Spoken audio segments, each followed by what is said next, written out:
आ जाए।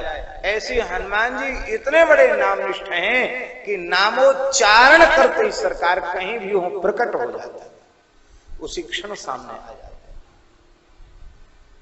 सुमिरि पवन सुत पावन, नाम राम निकट हनुमत कहो, कबीर कृपाते परम तत्व पद्म नाभ पर चढ़ो।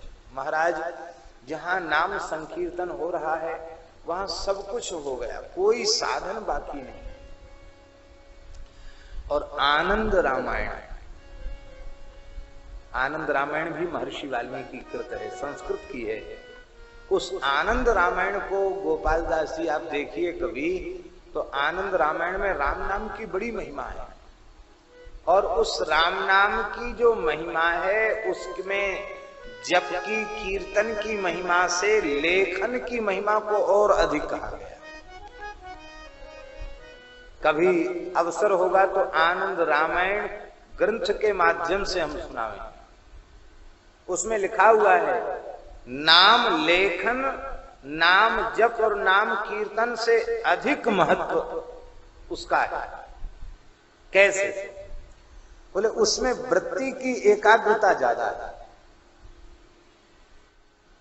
आप जप कर रहे हैं कि हो सकता है वृत्ति इधर उधर चली जाए, लेकिन लेखन के समय वृत्ति में तन्मयता ज्यादा आ जाती है। हाथ से लिख रहा है, नेत्र से देख रहा है और मानसिक रूप से नाम का उच्चारण कर रहा है, स्वरूप का ध्यान कर रहा है। तो स्वरूप का ध्यान करते हुए, लीला का चिंतन करते हुए, नाम का दर्शन करते हुए, मानसिक नाम का उच्चारण करते हुए नाम का लेखन करने लग जाए और ठीक से नाम लेखन करे, श्रद्धा पूर्वक आदर पूर्वक करे, निष्काम भाव से करे, तो थोड़े ही दिनों में नाम लेखक के आगे नाम लेखन के साथ एक एक अक्षर में श्री रघुनाथ जी प्रत्यक्ष दर्शन देते हुए दिखाई पड़ेंगे। एक एक अक्षर में नीलांबुज श्यामल कोमलांगम श्री राम कृष्ण की झांकी सामने प्रकट होती हुई दिखाई पड़ेगी। अनुभव किया है। एक हम आपको घटना सुना रहे हैं, आपको सुन के बड़ा आश्चर्य होगा। कुछ वर्ष पुरानी घटना है, ओरछा के पास की घटना है। एक गांव का, उस गांव में हम कथा भी करे आए हैं, जीरोन गांव, ब्राह्मणों का गांव। ज्यादातर ब्राह्मण हैं, कुछ वैश्य हैं और फिर अन्य जाति के लोग, अधिकांश ब्राह्मण। तो वहां के लोग अयोध्या जी खूब जाते हैं, उस क्षेत्र के लोग अयोध्या जी ज्यादा जाते हैं। बुंदेलखंड पूरा अयोध्या जी ज्यादा जाता है। अयोध्या में बुंदेलखंड के संत भी खूब रहते हैं और उनके आश्रम भी कई है। तो वो गांव के एक वैश्य थे, उनका नाम रामस्वरूप गुप्ता था। पक्के बनिया थे। पक्के बनिया जानते हो? एक कच्चे होते, एक पक्के होते। पक्के का मतलब उनको कथा से, कीर्तन से और किसी काम से प्रयोजन, केवल दुकान से मतलब था। कभी न कहीं किसी की कथा सुनने गए, न किसी महात्मा को दंडोत करने गए, और ना ही कभी किसी को जिमाया उन्होंने के प्रेम से चलो दान पुण्य कर दे। उनकी अपनी दुकान थी, सब चीज दुकान पर मिलती थी। सवेरे से बस स्नान करके वो बस दुकान पर बैठ जाना, वहीं भोजन करना दोपहर में, और शाम को जो कुछ गर्म ठंडा पीना हो वहीं पीना, और पर ब्यारू भी वहीं करते थे, घर नहीं जाते, बंद ही करके फिर जाते घर में, फिर सो जाना, दूसरे दिन जग के स्नान ध्यान करके फिर दुकान पर बैठे। बस यही काम था, दुकान ही उनका सर्वस्व था। उनके संगी साथी इष्ट मित्र उनको कहे, अरे राम स्वरूप, दुकान करते करते मर जाओगे, तुमने अब तक अयोध्या जी का दर्शन नहीं किया, अयोध्या जी तो चलो। कहते भैया तुम वाओ, हमारी तो सब अयोध्या, सब तीर्थ हमारे यही है, हम तो तुम लोगों का दर्शन कर लेते हैं, यहीं प्रसाद मिल जाता, हम नहीं जाएंगे। क्यों? बोले हमारे ग्राहक टूट जाएंगे। ऐसे बनिया थे महाराज। पर मित्रों ने कहा कि लड़के को भी तो संभालने दो, तुम ही दुकानदारी करते रहोगे। बोले वो संभालता, उसका काम अलग है, हमारा काम अलग है। बोले इस बार तो चलना पड़ेगा। तो उसको जबरदस्ती अयोध्या ले गए।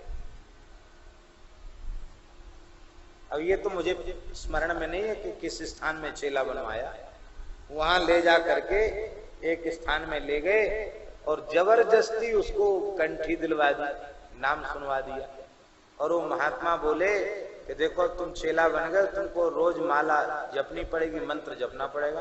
बोले हमसे नहीं होगा ये सब काम, ना हम तिलक लगाएंगे और ना हम माला जपेंगे। बोले फिर क्यों चेला बने? बोले हम नहीं जानते, इन लोगों ने बनवा दिया, हम बन गए, हम नहीं जानते क्यों बने हम चेला। महात्मा बड़े बिगड़े कि तुम लोगों ने इसको क्यों कंठी दिलवाई? बोले महाराज अब हमारा मित्र है, हमारे गांव का है, कुछ नहीं करेगा, एक बार कान में नाम तो इसके पड़ ही गया। अरे बोले ये खुद कह रहा है कि हम ना यहाँ द्वारा आवेंगे, न तिलक लगाएंगे, न तुलसी बांधेंगे, बंद गई जब टूट जाएगी तो टूट जाएगी, माला भी हमको जपना नहीं, हम तो दुकान पर बैठ जाते सवेरे से। तो वो महात्मा बोले कि देखो ऐसा है, तुम दुकान पर बैठते हो, ऐसा करो पहले एक पृष्ठ श्री सीताराम एक पृष्ठ पर लिखा करो, एक पन्ना पेज पूरा श्री सीताराम लिखो और बस फिर तुम अपना दुकानदारी का काम शुरू कर दो। ये तो हम काम कर देंगे, हमको थोड़ा और जल्दी खोल लेंगे, बौनी होने के पहले एक पृष्ठ तो हम लिख लेंगे राम नाम, कोई बात नहीं। उस व्यक्ति ने लिखना आरंभ कर दिया। सत्य घटना सुना रहे हैं, उस व्यक्ति के मरे हुए अभी हम समझते हैं मुश्किल से 10 वर्ष हुआ होगा। उस व्यक्ति का शरीर शांत हुए मुश्किल से 10 वर्ष हुआ होगा। नारायण ऐसी नाम लेखन में प्रवृत्ति उसकी हुई कि धीरे धीरे सब छूट गया, अहर्निश नाम लिखने लगे।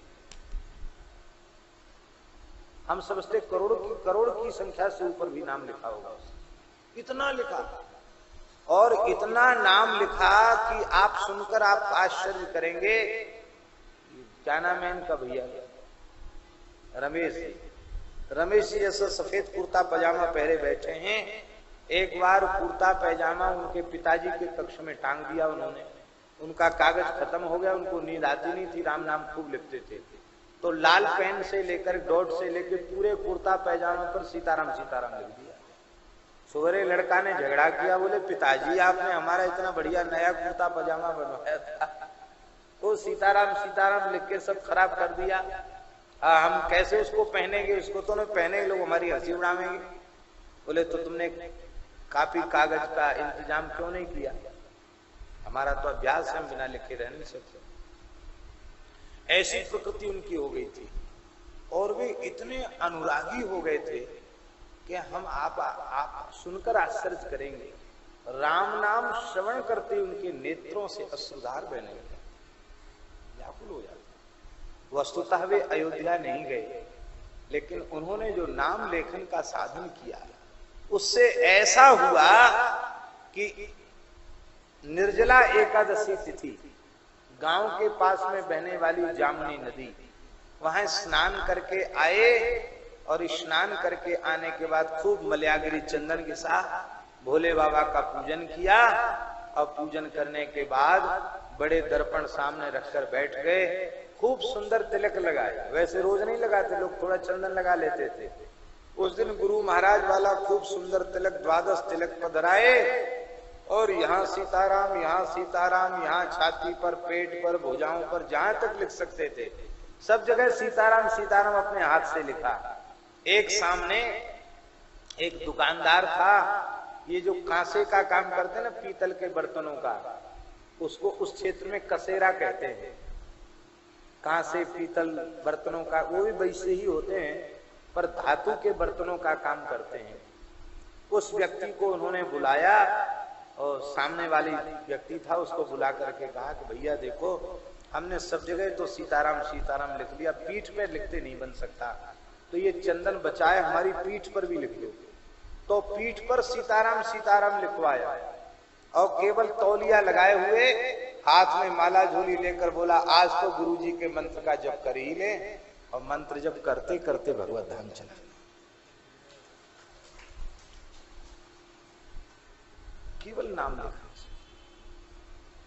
केवल नाम लेखन से ऐसी तन्मयता बढ़ी। नाम से जुड़ जाओ, जप के माध्यम से जुड़ जाओ, कीर्तन के माध्यम से जुड़ जाओ, लेखन के माध्यम से। हमारे अभी लोगों को बहुत अनुभूतियां लाभ की हो रही है। श्री ठाकुर जी के सत्संकल्प से, संतों की, गुरुजनों की महती कृपा से हमारे मन में बहुत समय पहले ही भाव था। श्री प्रेम भिक्षु जी महाराज की प्रेरणा से लोगों ने नाम लेखन किया और हनुमान दांडी में एक दिव्य रूप से हनुमान जी ही नाम लेकर के आए। ये घटना जब से हमने सुनी तो हमारे मन में आता था कि हम भी लोगों को कहें कि नाम लिखो। ये सहज साधन है, लोग जप नहीं कर सकते पर लिख सकते हैं नाम। पर मन में भाव था, उसका कोई क्रियान्वयन हम करने की दिशा में नहीं थे। जब योग बनेगा तब हो जाएगा। एक दिन ये गोपाल जी ही सामने बैठे अपने आप बोले कि महाराज जी, काशी में एक कौन बैंक है, राम रमापति बैंक।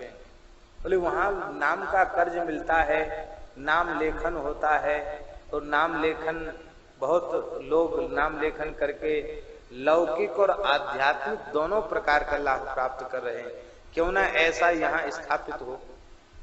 हमने कहा आपने तो हमारे मन की बात कह दी, बहुत अच्छी बात है, पर हम बहुत अधिक सक्रिय नहीं हैं। आप लोग सक्रिय होकर के यदि ये कार्य कर सकें तो बहुत अच्छा है। किसी भाव से जीव भगवान नाम से जुड़े, उसमें सबका कल्याण, सारे विश्व का कल्याण, बहुत अच्छी बात है। तो भगवत कृपा से फिर मन में हमारे प्रेरणा जगी कि केवल श्री राम नाम नहीं, भगवान नाम में भेद नहीं है। 10 नामापराधों में हरि और हर के नाम में भेद करना, शिव और विष्णु में भेद करना, यह भी 10 नामापराधों में एक नामापराध माना गया है। 10 नामापराध में शिव हरि हर में भेद करना भी नामापराध माना गया है। शिव नाम में और भगवान नाम में भेद करना भी नामापराध माना गया। ऐसा विचार करके मन में भगवत प्रेरणा हुई कि भगवान नाम बैंक नाम रखा जाए।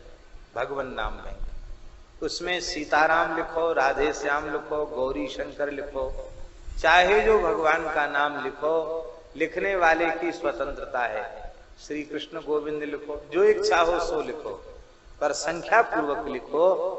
और जो आपको प्रिय नाम, सीता नाम लिखो, राधा नाम लिखो, हरि नाम लिखो, कृष्ण नाम लिखो, राम नाम लिखो, शिव नाम लिखो, जो भी नाम आपको प्रिय हो वह नाम आप लिखो।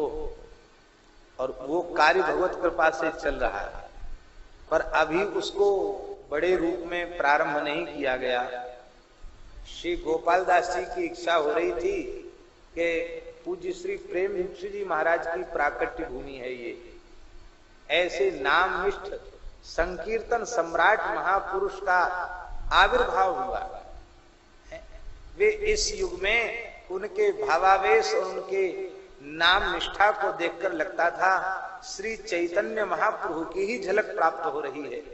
ऐसे वे नामनिष्ठ महापुरुष, क्यों ना उन्हीं की भूमि से, बाबा गरीबनाथ जी के क्षेत्र में ही क्यों ना इसकी प्रथम शाखा यहीं स्थापित हो। आज ही इन्होंने कहा, वो आज के पहले कभी इन्होंने नहीं कहा। तो अब हमने तो कह दिया है, सूत्रपात कर दिया है। अब ये किस रूप में करना है, इसको बड़े से बड़े भव्य रूप में, क्योंकि भाई यहाँ एक महान नामनिष्ठ संत की प्रादुर्भाव स्थली है। यह भूमि बड़ी दिव्य है, ऐसे महापुरुष मिथिला है इसलिए अति दिव्य है, लेकिन उसमें भी एक नामनिष्ठ संत का प्रादुर्भाव यहाँ हुआ है। इसलिए यहाँ की जो शाखा है वो श्री प्रेम भिक्षु जी के नाम से ही रहेगी। श्री प्रेम भिक्षु भगवान नाम बैंक, शाखा श्री भगवान नाम बैंक मलुकपीठ वृंदावन, ये नाम रहेगा। तो इस प्रकार से ये यहाँ नाम संकीर्तन तो हो ही रहा है, नाम जप ही लोग कर ही रहे हैं, नाम लेखन से भी हमारे महाराज बैठे हैं, ये बहुत बड़ा कार्य कर सकेंगे इस क्षेत्र में। और भी संत महापुरुष प्रेमी जन कार्य करेंगे।